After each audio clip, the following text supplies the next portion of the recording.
Hello, everyone, and welcome to A State of Touching, a lecture-based performance by Bells Howard. My name is Alex Amer, and I am the lead artist guide here at the David Ireland House at 500 Cap Street. I just wanted to let you know that we will be starting in a couple minutes, and just to hang tight, we just want to allow some more people to enter in our little Zoom call. And I hope you all are having a great day. And again, we will start in just a couple minutes. Thank you.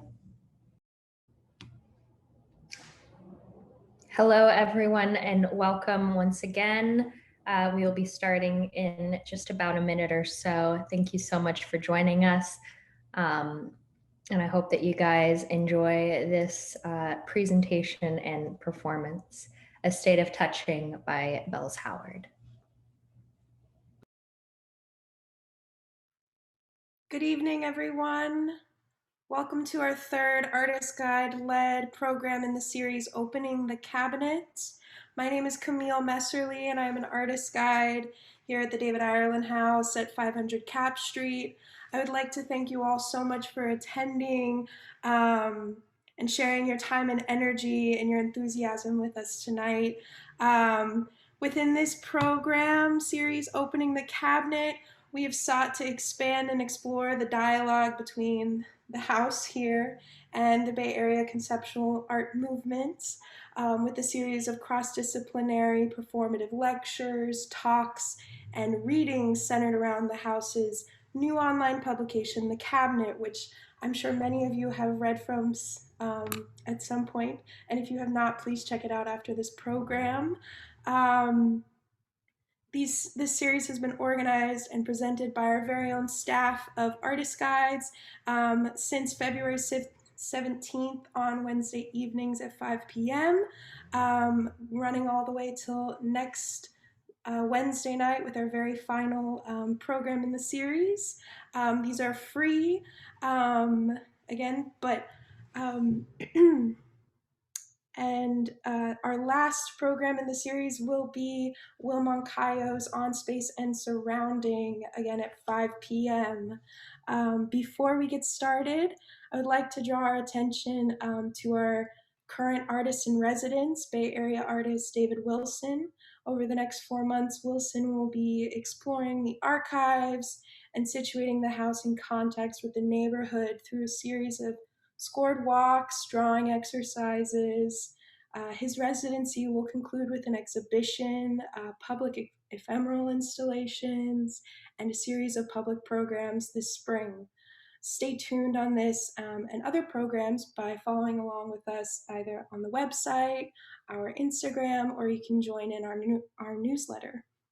I would also like to thank our team at the David Ireland House, Leanne Ladia, our exhibitions and program manager, Kate Malloy, our director, and my fellow artist guides, Justin Nagel, Laura Pacini, Sam Carmel, Stephen Loskatoff, Will Moncayo, and Bells Howard, who will be presenting tonight. I would also like to thank our board members, advisors, supporters, and viewers like you who make this all possible. So if you are able to and have the capacity to, we would invite you to potentially make a donation through our website. Tonight's program, A State of Touching, is a performative lecture by Bells Howard, wherein sculptural pieces, objects, and drawings of the David Ireland House will be juxtaposed with a reading from their essay, There is a Heaviness of All Life in All Things, and A State of Touching Part 2, Shudder. This lecture will include various experimental visual and auditory elements. Following the lecture, Howard will be exploring the concepts featured in Gaston Bachelard's Poetics of Space in relation to various objects within the David Ireland House and the effects they have on the viewer's body. This program will also include a reading by Bells, followed by a facilitated discussion and a public Q&A, in which we hope you will all leave your very thoughtful, magical questions for us. Bells Howard, they, them, is from Portland, Oregon, and currently resides in Oakland, California. They're currently pursuing a BFA in painting at the California College of the Arts and have taken classes at the San Francisco Art Institute. Howard is an artist guide at the David Ireland House, and without further ado, Bells. Hi everyone, thank you for joining us today. I'm Bells Howard, my pronouns are they, them, and I will be presenting A State of Touching, a discussion between my two articles, There's a Terrible Heaviness of Life and Shudder. I have defined two terms that I believe relate to David Ireland's house. They are collective intimacy and the shudder. I describe how they are in conversation with the house and how they are constantly passing back and forth between the effects of the viewer's body and mind. When you enter David Ireland's house, 500 Cap Street, you are thrusted into moments of memory. It floods your senses and excites the mind. When giving tours, the ones that delight me the most are ones where people love to talk. Most commonly, they will relay moments from their childhood inspired by an object in the house. Their curiosity is piqued by the absurdity of some of the pieces, like a pair of furry roller skates, or their memory is sparked by the shape of a chair. Either way, conversations would always lead to some sort of reverie of the past by the visitor. I remember one experience where a woman came in who used to work for David as an intern. Throughout the entire tour, she related to me special memories that would resurface as we moved around the house. Finally, when we got to a cabinet in the guest bedroom, she discovered a letter she had written David, a memory she had previously forgotten. She immediately was filled with excitement, nostalgia, and gratitude, knowing that he kept something that she had made him even past his death. This action of relapse of memory or sinking into one's past which is caused by the atmosphere, is what I call collective intimacy. 500 Cap Street is one of these special places that allows the visitor to become intimate with the entire space. There are no ropes or taped spaces to stand, no white walls or gated areas. It is a free and interactive space. Some more on the term collective intimacy is that collective intimacy is a space that is filled with intimate memories of a multitude of people who have visited it. This gives the space a certain feeling when you enter it, one that embraces you, and you can tell there is more to the object in the space than what meets the eye.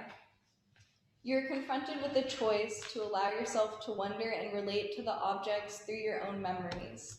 In return, the space communicates to you, sharing its intimate memories with the mind in the form of stories and memories. With time, the state of intimacy within the house, caused by this dialogue of memories with many visitors, grows.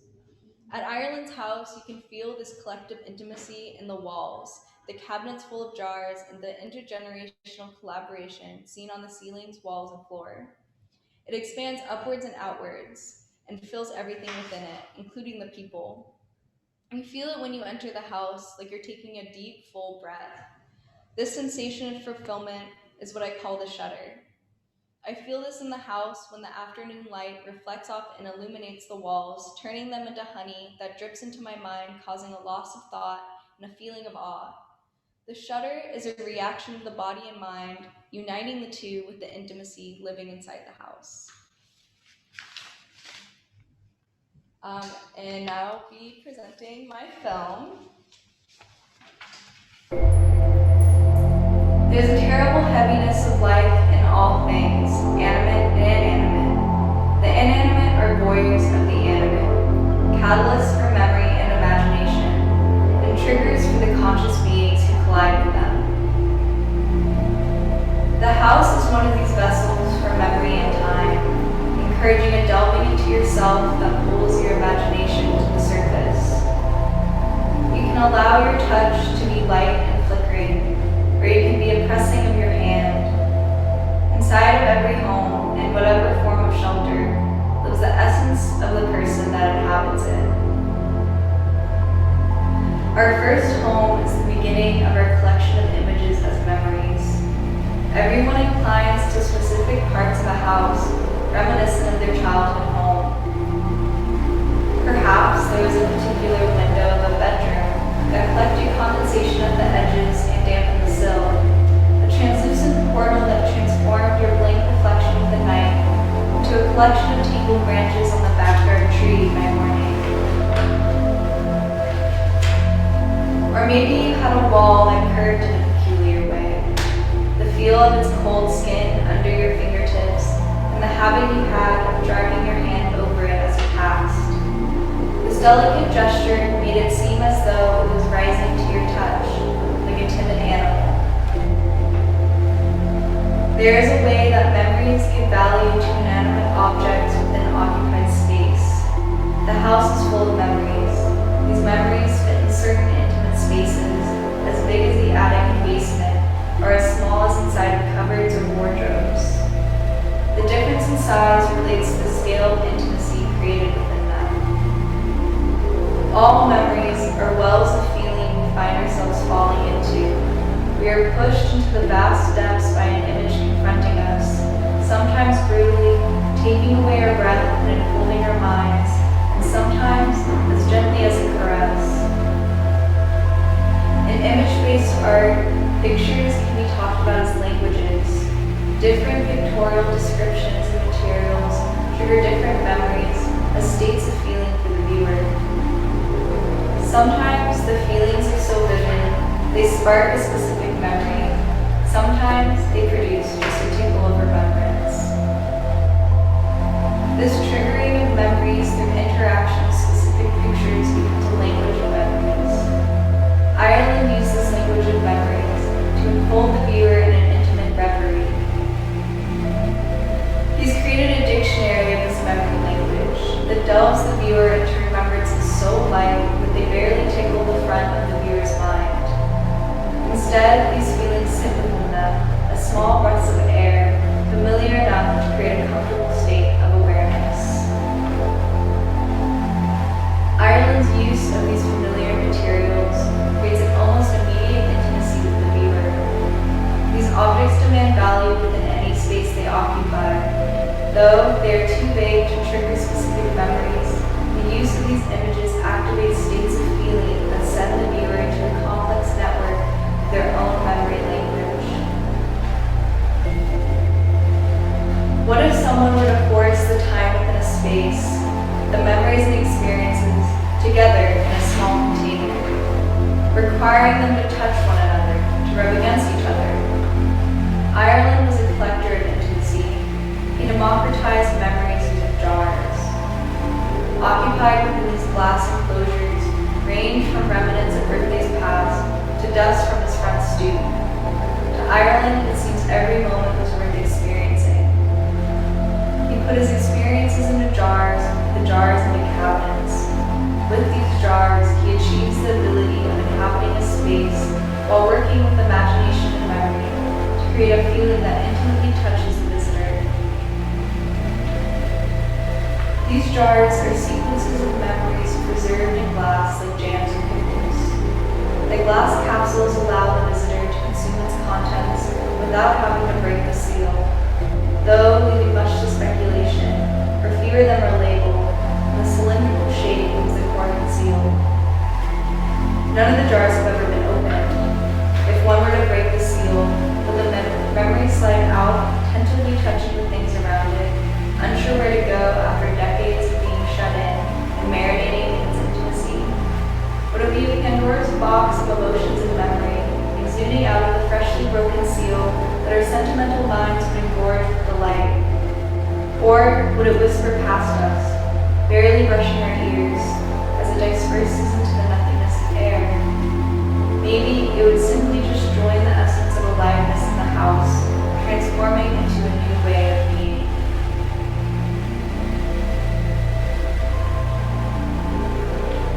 "500 Cap Street" is a preserved collection and reflects Ireland's way of inhabiting space.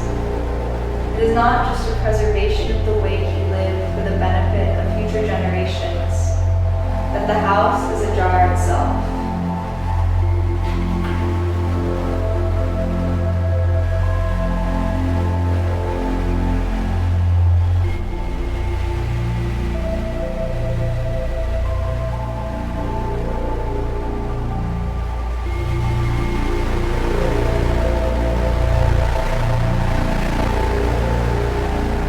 To experience an object as art and to be aware of its memory is to intensely experience it. There are places full of objects that touch, and in return, fill you with the desire to touch back.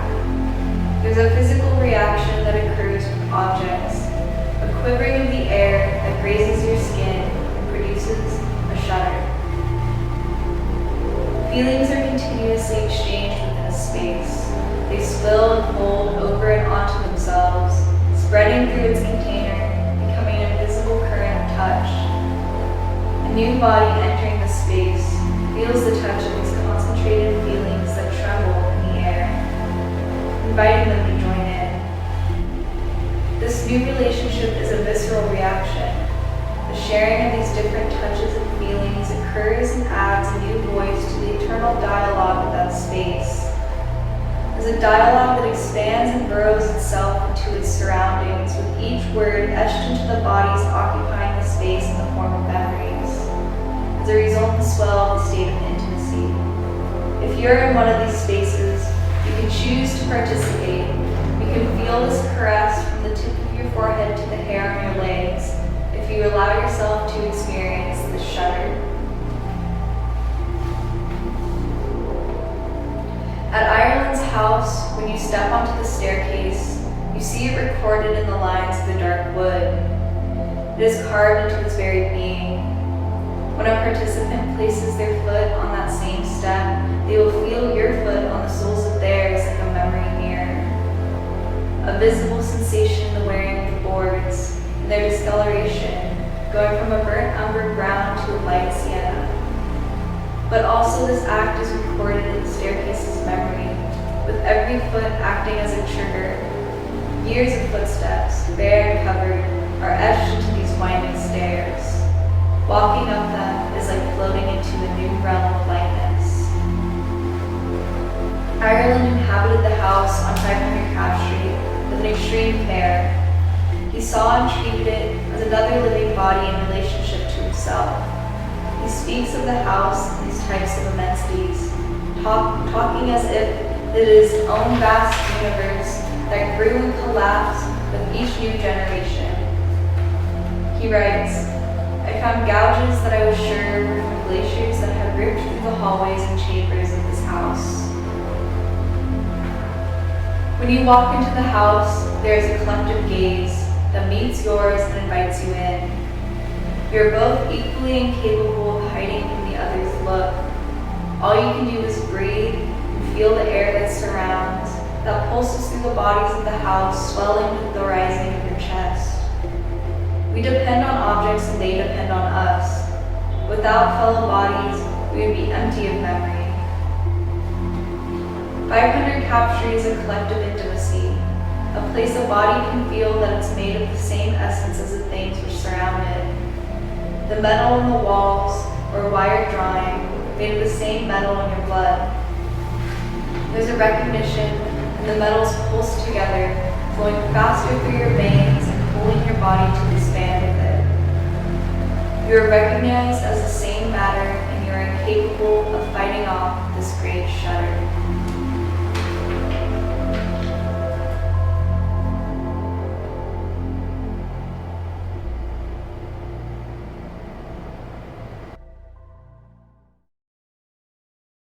So much for these poetic and dreamlike visuals and this very moving performance. Everyone, we will now be transitioning into the Q&A portion of the program. During the questions that I'll be asking Bells, I ask that you please include your own questions in the chat box so that we can answer them. So to begin, Bells, you discussed the shudder and collective intimacy throughout this program. And I was wondering if you could give further definitions and examples of this, perhaps if, um, has this always been specific to the house, or have you started to see this with other artists, or before or after experiencing the house? Um, Yeah, so with the term collective intimacy, I actually started out with two terms, inviting intimacy, and then that would transition into collective intimacy. And so for me personally, I see all art pieces as sharing a form of intimacy. And it's an intimacy that exists between the artist and the piece, and then which is relayed to the viewer, who then creates their own intimate relationship with the piece. When you're confronted with a piece of art, you can feel this invitation to communicate with it and to delve into its intimacy. These works hold the emotions of the artist and every viewer who comes in contact with it, and becomes a collective intimacy, becoming more and more saturated over time. Um, and it becomes stronger over time. To me, making art and art itself is a form of magic or religious experience. Artwork must live and breathe. They're beings that communicate with the viewer and everything around it. This is also why I think it's really important that art objects have a relationship to its environment, which the David Ireland house is like very much like art pieces that are created for the environment, and the environment is created for the pieces. Um, and it is one of my first experiences with that kind of work, because when you think about artwork like being showed, you mostly think of it in a gallery with like white walls, or a museum, and it's everything is blank except for the piece of art. And in my opinion, I think that can create like a sucking that like makes it kind of hard to like it puts too much pressure on the piece. uh, but in David's house, it was the first time that I experienced pieces like having their own room to like talk to each other and breathe, and like talk with each other and the environment. And this completely changed my way of viewing art and like my own practice. Um, and so, as I meditated on these concepts of inviting and collective intimacy, I also realized that it's not only art that can hold this capacity of inciting and collecting intimacy, but any space can, and any object can. Um, as I say in my articles, every object is a being like ourselves. They have bodies that are their way of interacting with bodies that exist outside of them. Things that are older, in my opinion, have more keep like I think like older objects and art pieces are the ones that have the most of this intimacy in them. It's like when you walk into a large warehouse of antiques or your grandma's house. Um, I've had a lot of conversations with friends who about this concept of like objects holding a lot of life in them. One of my good friends, Annika, used to fill her apartment with really old antiques from like Goodwill and stuff, and they're all like from around the like 50s. And she once told me that to her, they felt like they had a whole life of their own, and that she was just like one stop in this like journey of their life. And I think with art, it's exactly the same way. The art piece is given life by one person who creates it, and every feeling and emotion of the person creating it is etched into the body of the piece. And then these feelings are transferred to anyone who experiences the piece, and then they fill it with their own. But each person and each being who interacts with the piece is just one stop on the road of the life that the artwork is on. The artist is the beginning of the piece. Each viewer is like a friend, and who knows how it'll end or if it ever will. Wow. Um, I the next question I wanted to ask you, I feel like stems so much from this, in part because of the way that you speak of it, and also how you write. I wanted to ask you if you could dive a little bit more into your own writing process. Your articles on the cabinet are a bit different from other articles in that it is very prosaic and poetic. And I was wondering if you could talk a little bit more about that. Yeah, so my main practice when it comes to writing is like poetics and writing poetry.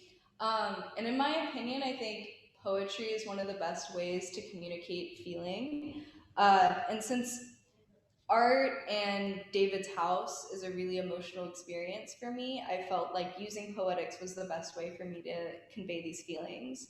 Um, Not only that, I think it's really important for me for my writing to be accessible to people.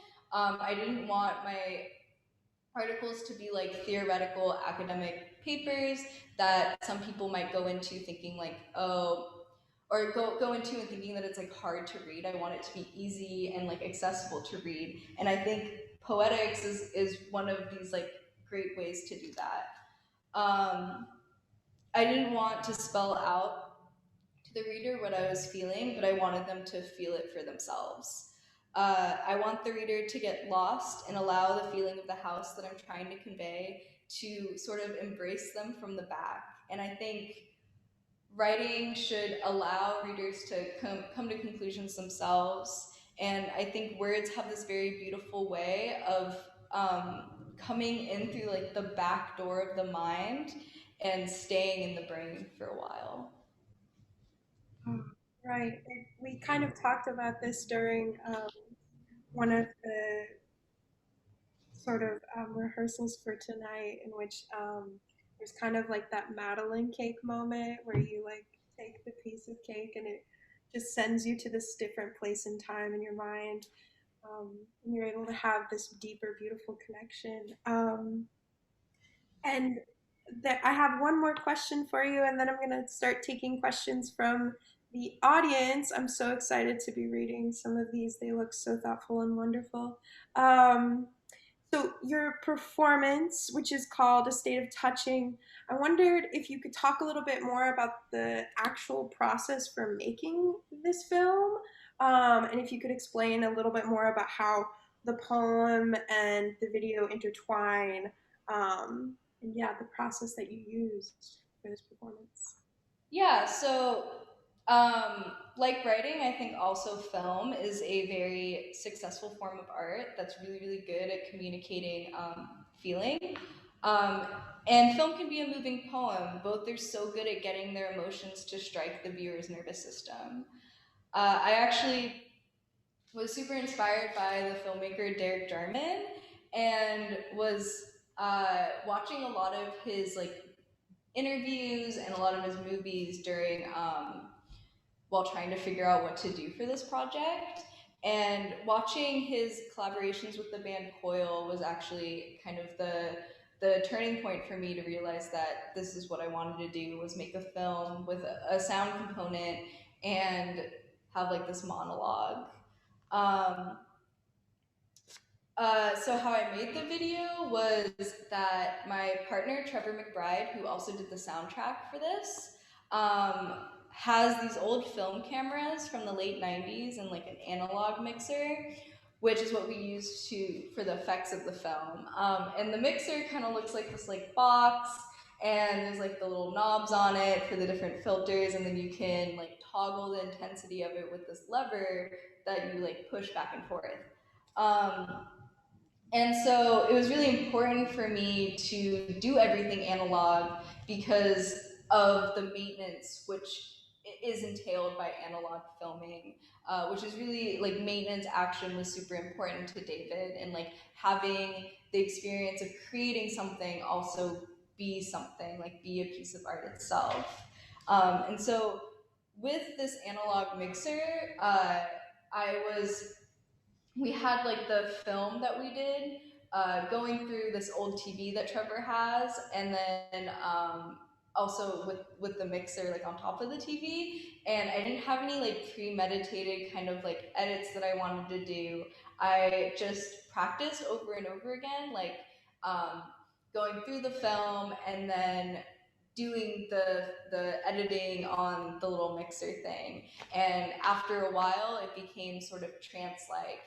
And also something I noticed was that it was very dance like too, because I had to be very very aware of my body in a way of like I had to be aware of how much pressure I was using with moving the lever or like the little buttons and also being able to like move back and forth because the thing was on top of the TV. I had to move back and forth between looking at the mixer and looking at the screen, and so it became like this like back and forth of my body, and then also like being so aware of how much pressure I'm using on my hands. And after like yeah doing a couple times with that, I recorded it, and that's what I showed you guys today. Yeah. Incredible, intuitive, also sounding process. So much of film, I feel like, becomes this kind of experience that is given to you, and that there's so much more behind the curtain, right? And as you're talking about this, I'm kind of picturing the moment in The Wizard of Oz when we pull behind the curtain and we see the man moving all of the mini parts. Yeah. But it's so yeah, and also, we think so much about I think so much about the way that a camera is moving and like the kind of balletics of that. But to hear that, like, there is almost this kind of like dance between all of the many moving parts, in this analog process, we lose a bit more of that when it becomes digital.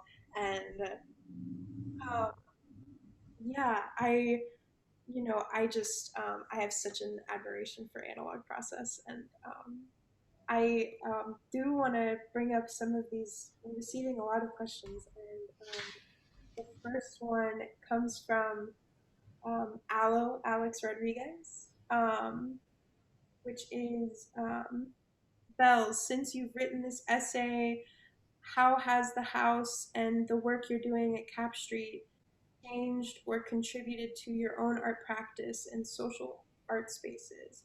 How has it changed your outlook on the art world and how you interact with other artists? Yeah, so it, like I kind of said before, is that coming into this house and realizing that like art doesn't have to exist in like very traditional gallery spaces and like museum spaces where the piece kind of has to like hold its own weight in a very like pressured way. Um, Really, yeah, like it really with because I'm a painter. Um, it made me realize that like a painting doesn't have to be like this thing made for a white wall, that it can be made for a house or a person.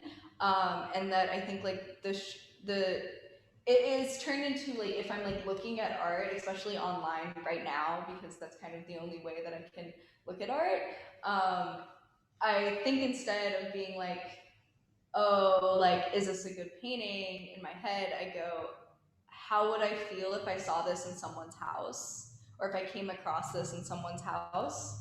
Um, and this also made me realize when it comes to like what I want to do as like an organizer, or as like someone that like wants to show work or like to show other people's work and get together with other artists, is that I want to create a space that is like that cultivates feeling for like everyone that goes into it. Because I think for me, I always find this experience of like walking into a museum and then feeling like so like after a while like really really tired, because in my opinion I think it's like this like each piece is like trying so hard to like live and breathe, but there's like nothing really to like interact with, that they end up just like needing a bunch from you as the viewer.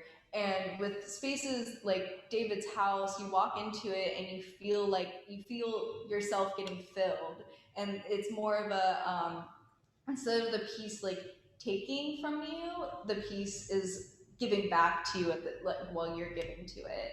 Um, and so yeah, with like my own practice and the way that I talk to like my friends who also make art, it's become more of a dialogue about how we can create those spaces that um, that yeah like cultivate feeling, versus like how can we get this piece into a museum, or how can I get this piece into the specific gallery, or yeah, how can I get so many likes on a piece or whatever.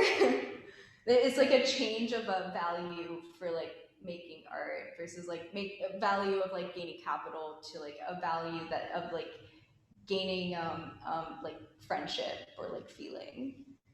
Right, like by returning to the physical object and thinking about it as this living being thing, what does it need to keep living? Yeah, yeah, it's like thinking about objects as beings versus like thinking of an object as like a product or an object, like de-objectifying an object or whatever. Um, I want to bring up another question from the audience. This one comes from our own Justin Nagel. Um, there are two concepts important to touch that do not come up in your talk or articles, which are consent and privilege. Can you unpack these concepts in relation to touch and touching that is guided by continental philosophy of the 20th century?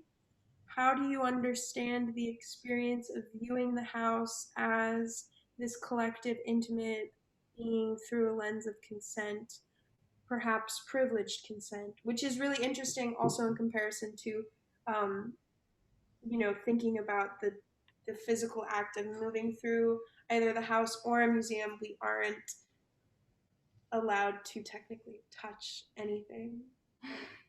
But Yeah. yes. So when it comes to consent, I mean, like, I kind of touched on this with the idea of like you have a choice, like a participant has a choice, and that's the consent on the side of like the viewer or the participant thinking about beings like ourselves. I do think that you can go into a space like David's house, and decide not to like participate in it. I think there is like there's I kind of touch on it, and in my articles I do call like some of the people or like someone that chooses to participate in this like interaction, a participant, and like with these objects, like I think it's the same as like having a conversation with a person. Like you can turn it down, or you can like decide to be a part of it. Uh, what was the other part about of that question? Um, the other part of the question was, how do you understand um, the experience of viewing the house as this collective, intimate being through the lens of consent, privileged consent? Okay, okay, and then also you talked. He said something about privilege of consent. Yes. Um, I that's I don't really know what he means by privilege in this like concept, but kind of like I guess like if he means like the privilege of the viewer. Okay, wait, there's a little thing here. Um, okay, you have access to consent. He says privilege you meaning you have access to consent. So um, yeah, so I do think that like any person who like ends up wait, I'm sorry. Um I do think like yeah, there's like so something else that I've been thinking about a lot is like yeah, the privilege of different bodies of people being able to have access to spaces that have have like these kind of areas in it, or this kind of like concept of collective intimacy in it. And like I said, I think it exists with art, but it also exists with objects and like I said, like family homes or like homes that have been lived in for like a really long time, or just spaces. It doesn't have to be like a home, like a house. It could be like someone's space that they live in. Um, and something that I've been thinking about a lot is a way to make art spaces more available and make it so people don't have to like necessarily go to like yeah like this like up end gallery or like more people feel like accepted in spaces that show art or like with David Wilson how he makes like he's working on making like what's it called? Like little like places that people can come across and enjoy the art, whether they realize it's art or not. That's a really beautiful thing that I think like uh, kind of answers that. Like, I think that art can be, yeah, like things that you make, like objects of like fine art, of like a sculpture or a painting that can be hung on a wall or like put in a space and be shown to the public. But yeah, with that entails like a sort of like class and like a sort of like privilege to be able to go and like look at those things. But also art can function as like something that someone can just come across.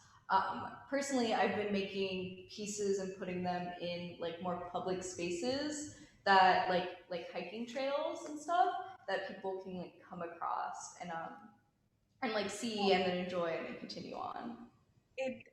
There's a comment that came in through um, um, an observation that came in on your earlier observation about art in a white walled space from our founder, Carly Wilmans, saying, I love the observation about art in a white walled gallery space and that it puts too much pressure on the work. Whereas at 500 Cap Street, the work has room to breathe. Um, and again, thinking on room to breathe, I guess I'm wondering, um, is there a specific room that in the house that you feel kind of breathes a bit more for you? Yeah, so definitely the like front foyer is like when you like I said this line that's like when you walk up the stairs, it's like entering a new realm of light. Um, that's honestly how it feels because there's like so much darkness when you enter the house in the lower floor, and then you walk up, and immediately you're like flooded with light. Um, and like that's also the most like windowed walls or like windowed space. So when it gets around 4 o'clock in the afternoon and the sun comes in and you see that like honey like reflection on the walls, like I think that room like capsules like this yeah this like this the shudder and like this like breathing of the room and yourself as one. um Also because it's the largest room and it also like has like a lot of work in it. I also think that the dining room is a really good example of that. I always feel very like embraced in that room and very like fulfilled like after going in there. Like sometimes I'll go in there and it'll just be quiet and it'll feel really really good, but I know that's not a very like not everyone feels that way. There's people that go in there and they feel too overwhelmed by it, and I think that's a good spot also to think about Justin's comment on consent. I think that room, because it's so highly concentrated with like stuff and like feeling, that it kind of bombards you, and if you're not ready to consent to that, it becomes uncomfortable. Another one a question, more of a comment from Felicita Norris. I just wanted to say how beautiful the performance and poetry work um, together. I like how Bells continuously uses the word house and intimacy through the work. It becomes very hypnotic, hugs from behind. I'm familiar with their drawings and paintings, so it was lovely to see how that work takes shape in this alternative format and how it becomes part of the house. I was also interested in how Bells has influenced how the house has influenced their work, but they already are answering this. I guess um, I'm curious to know if there might be another moment that you can recall having a kind of shudder and or a collective intimacy. Because I'm wondering if we might delve just a little bit deeper into those definitions for everybody. Yeah, I think like when it comes to the shutter, I think it can be incited by uh, sound as well as like space. And so I've like experienced that with like film too, which is a form of space. It's like a mental space that you're like enraptured in. Um, and so I think like yeah, like certain films have incited that in me. Um, I've been in people's homes that have incited that. I think like my grandma's house and like the land around her house is it's a really like she lives in very rural southern Oregon, on land that's like very it's obviously very old, and there's a lot of things that like there's like broken down cars from like decades ago, like just like sitting there on the land, and you walk around and there's buildings that are abandoned and left, and her like I think her house and the land around her house does make me feel this like kind of like breathing of like this intergenerational collaboration of like this just like things left behind and left there in plain view for you to see, like these pieces of history, of just that space. Like they're not important to like the grand scheme of history, but they're the history of like the ground that's there. um, yeah. I think we have just one time for perhaps one more question from the audience, which comes from Freddie Lopez. What do you imagine the process of doing this almost unlearning like experience about where we traditionally host artworks and experience art? Again, we're kind of continuing on the conversation of previous questions here. How do you think about these? How do you think these realizations happen? Could it be through collective experience or a more personal, critical experience that leads to this realization? And to extend from this question, I guess I would also like to know perhaps if and perhaps you might have already answered this as well, but like if collective intimacy and the shudder ever happen at once, or if they're ever separate. But again, to first answer Freddie's question. Yeah, so for the first part of Freddie's question about unlearning, I do think this ties to the second part.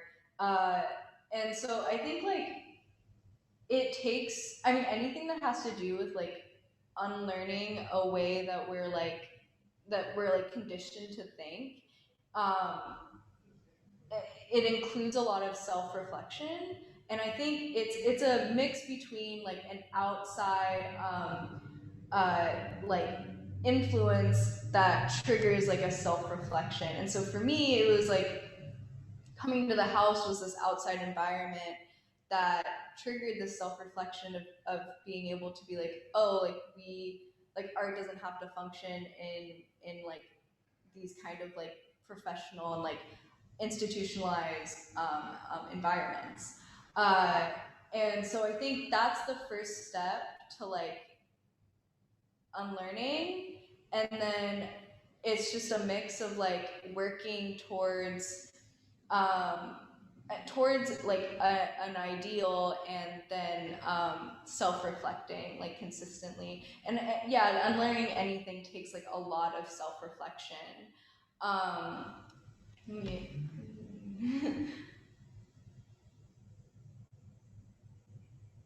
yeah, okay. And to answer your question, Camille, I think that they can happen separately, and I think they can happen like collective and the Shudder. I think they can happen separately or together, but the only reason that they happen separately, in my opinion, is that it's like the Shudder is triggered by a collective intimacy. When and like yeah, the collective intimacy can exist as like an actual space, or like with music or like a sound, it can exist in a space that it like collective intimacy is like a trigger in your head. So when it comes to like sound, a certain sound can trigger a specific memory of intimacy in your head, which then creates a shudder, and that can like go between any sort of like time span. So you can like hear a song at one point, or like see a movie, or like experience a space, and then like an hour or like a day or like 3 days later, or like even like a year, like you can feel the effects of it. Because also like, yeah, like these don't function within a linear, in my opinion, they don't function within like a linear time span. They function on like a level that's like more visceral, if that makes sense. Definitely. It's like the catalytic exchange between the two, but perhaps like the resolve doesn't happen until much later. It sits with you, and it either sits with you on the surface as it kind of roots down below, or it sprouts like a seed later. Yes, exactly. Well, thank you so much for all of these lovely thoughts and this beautiful performance that we've seen today. I want to thank everyone so much for joining us today. And again, bring your attention to our final public program next week with William Mancayo on um, Space and Surroundings, which will be on Wednesday evening at 5 p.m. Mancayo will talk about artists that utilize space and surroundings in diverse ways, including Ana Mandieta, Felipe Dulzares, Bruce Nauman, and our very own David Ireland. Following their presentation, Moncayo will facilitate a brief dialogue on how space and surroundings pertain to artistic practice, installation, and process. Again, thank you all so much for being here. Um, we hope to see you soon. Take care, Bye. everyone. Everyone, and thank you for joining us for opening A State of Touching with Bells Howard. Again, as Camille said, please join us next week for William Moncayo's presentation. And you can find more information on 500capstreet.org/programs and read all of our articles on 500capstreet.org/the cabinet. Thank you all so much, and feel free to unmute and say goodbye to us all. We hope you have a great day. Thank you. Thank you. Thanks for the Bye. evening. Bye, Bells.